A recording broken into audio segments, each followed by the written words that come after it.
Okay, so I hope this helps make everything a little bit simpler. So this is my little concept map that I came up with. It's just a little bit easier to understand.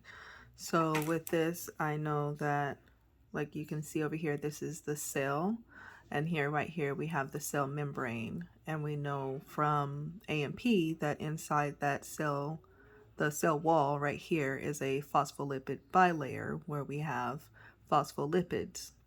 So those phospholipids secrete an enzyme called phospholipase.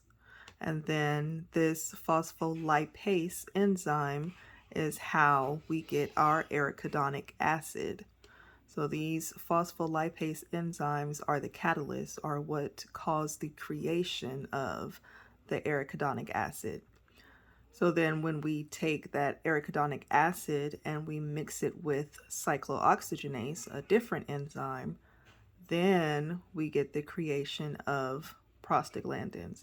Now over here I have this by itself because with leukotrienes, we don't need that cyclooxygenase enzyme in order to get leukotrienes from the arachidonic acid. So that can be done without the cyclooxygenase.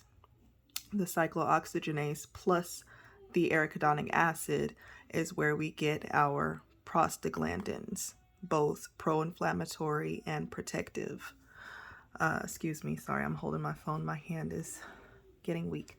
And then in the sense of steroids and non-steroidal medications or drugs, that's where I have my purple. So here you can see the steroids will attack here at the phospholipase. So steroids go after the phospholipase enzyme. So that means this right here will all not be able to, here, let me use my marker. So as a steroid, then everything on this side of the purple line will not happen because steroid is going to, I guess, cease the phospholipase from doing the rest of its job. So everything, if you take a steroid, everything on this side of the purple line will not happen. That means you won't get the arachidonic acid, you won't get leukotrienes, you won't get prostaglandins. Now, if you take a non-steroidal drug, it targets somewhere along here. Nothing directly, no enzyme or anything directly like the steroid does. It just basically targets later on down the road in the arachidonic pathway. So with that, then everything below that purple line will not happen.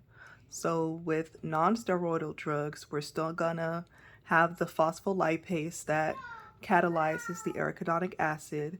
We're still gonna have the creation of leukotrienes. We're just not gonna have the production of the prostaglandins. That means both pro-inflammatory and protective prostaglandins.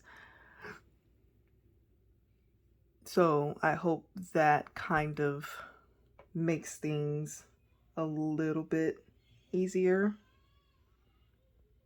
I hope. I guess another thing, if you want to kind of remember, is the use. So for steroids, because they work so high up, they're going to block everything over here. So they're going to be that stronger use of anti-inflammatory. So those ones are going to be used for much more severe problems like the back injuries and asthma, allergic reactions, really bad rashes, or autoimmune diseases like lupus and stuff.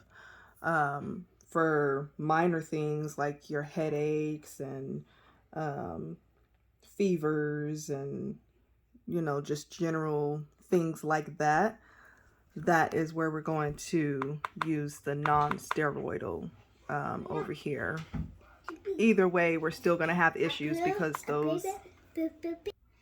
Okay, sorry, my son came in. But as I was saying, either way, those both steroids and non-steroidal drugs are going to be an issue because whether it be up here on the pathway or down here on the pathway, we are not getting those protective prostaglandins. So if you guys need a separate video for those, what the difference is between the two types of prostaglandins, then let me know and I can do a video for that as well.